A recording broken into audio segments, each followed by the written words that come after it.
પૂર્ણા રસોઈઘરમાં તમારું સ્વાગત છે. તો ચાલો આજે આપણે બનાવીશું કાગદાની ભાજી. તો એની માટે આ રીતે આપણે ભાજી લઈ અને આ રીતે પાંદા બધા વીણી લીધા છે, લીલા લીલા સરસ. અને અત્યારે ભાજી પણ બહુ સરસ કૂણી અને સરસ આવે છે. આ પાંદા વીણી અને આપણે સારા એવા 2 થી 3 પાણીથી ધોઈ અને આ રીતે ગળણીમાં નિતારી અને કોરા કરી લીધા છે. હવે આપણે આને સમારી લઈશું. તો આ રીતે આપણે ઝીણા ઝીણા સમારી લઈશું. અને આની અંદરથી આપણે કોઈ ડાળીનો ભાગ નથી લેવાનો, એકલા પાંદા જ લેવાના છે. તો આ રીતે આપણે બધું શાક સમારી લઈશું. ચાલો આપણે આ રીતે એકદમ ઝીણી ઝીણી ભાજી સમારી લીધી છે. ચાલો હવે આપણે વઘાર માટે તેલ મૂકી દીધું છે ગરમ થવા. તેલ આપણે 3 મોટી ચમચી લીધું છે. હવે આપણે જીરું નાખીશું. આમાં તેલ થોડું ચડિયાતું રાખવાનું. થોડીક આપણે હિંગ નાખીશું. આદુ મરચાં અને લસણ લીધા છે. લસણ મેં 2 થી 3 આખા રાખ્યા છે અને 1-2 મેં ખાંડી અને લીધા છે. જો આખું લસણ હોય તો છોકરાઓ ખાતા નથી, સાઈડમાં કાઢી દે છે, એટલે મેં ખાંડીને નાખ્યું છે. ગેસ આપણે એકદમ ધીમો કરી અને આને થોડુંક સાંતળી લઈશું. આદુ મરચાં અને લસણ સરસ એવા સતરાઈ ગયા છે. તો હવે આપણે ચણાનો લોટ 1 ચમચી લીધો છે, એ નાખી દઈશું. ચણાનો લોટ સારો એવો આપણે શેકી લઈશું, કારણ કે તેલ ગરમ હોય છે એટલે તરત જ શેકાઈ જાય છે.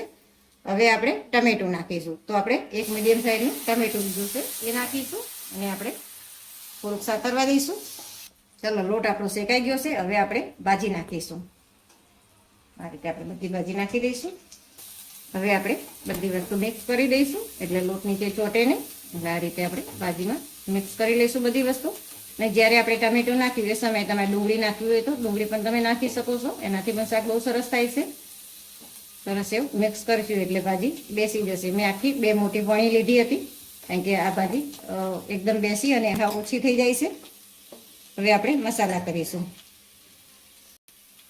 આપણે સ્વાદ પ્રમાણે મીઠું નાખીશું. મીઠું જે તમે નાખતા હોય રેગ્યુલર શાકમાં એના કરતાં થોડુંક ઓછું નાખવાનું, કારણ કે આ ભાજી તુરી અને થોડીક ખારસ પડતી હોય છે, એટલે મીઠું ધ્યાન રાખીને નાખવાનું. ધાણા જીરું નાખીશું. 1 ચમચી આપણે ધાણા જીરું નાખ્યું છે. 1 ચમચી આપણે લાલ મરચું નાખ્યું છે. આપણે લીલું મરચું નાખ્યું છે એટલે ધ્યાન રાખીને નાખવાનું. અડધી ચમચી આપણે હળદર નાખીશું. અને જો તમારે ગ્રીન બનાવી હોય તો એકલું લીલું મરચું નાખવાનું, લાલ મરચું નહીં નાખવાનું. હવે આપણે મિક્સ કરી દઈશું બધી વસ્તુ. આ રીતે આપણે બધી વસ્તુ મિક્સ કરી દીધી છે અને ભાજી જો પીગળી અને હા ઓછી થઈ ગઈ છે. હવે આપણે આને ઢાંકી અને ખાવા દઈશું. હવે આપણે 3 થી 4 મિનિટ જેવું થઈ ગયું છે. વચ્ચે વચ્ચે ખોલી અને મેં 1 થી 2 વાર મિક્સ કરતી રહી હતી. થોડોક આપણે ગરમ મસાલો નાખીશું. અત્યારે ગરમી પડે છે એટલે 1 ચપટી જેટલું જ મેં નાખ્યું છે ગરમ મસાલો. અને મિક્સ કરી દઈશું. જો સરસ એવી આપણી ભાજી તૈયાર થઈ ગઈ છે. હવે આપણે ઉપરથી કોથમીર નાખીશું. આ ભાજી આંખો માટે તો એક વરદાન જેવું ગણાય છે. આંખો માટે બહુ જ સારી આ ભાજી. અને B12ની કમી હોય એના માટે પણ આ ભાજી બહુ જ સારી. તો આપણી ભાજી તૈયાર છે. તો તમને આ રેસીપી વિડીયો ગમ્યો હોય તો લાઈક કરો, શેર કરો અને સબસ્ક્રાઈબ કરવાનું ભૂલતા નહીં.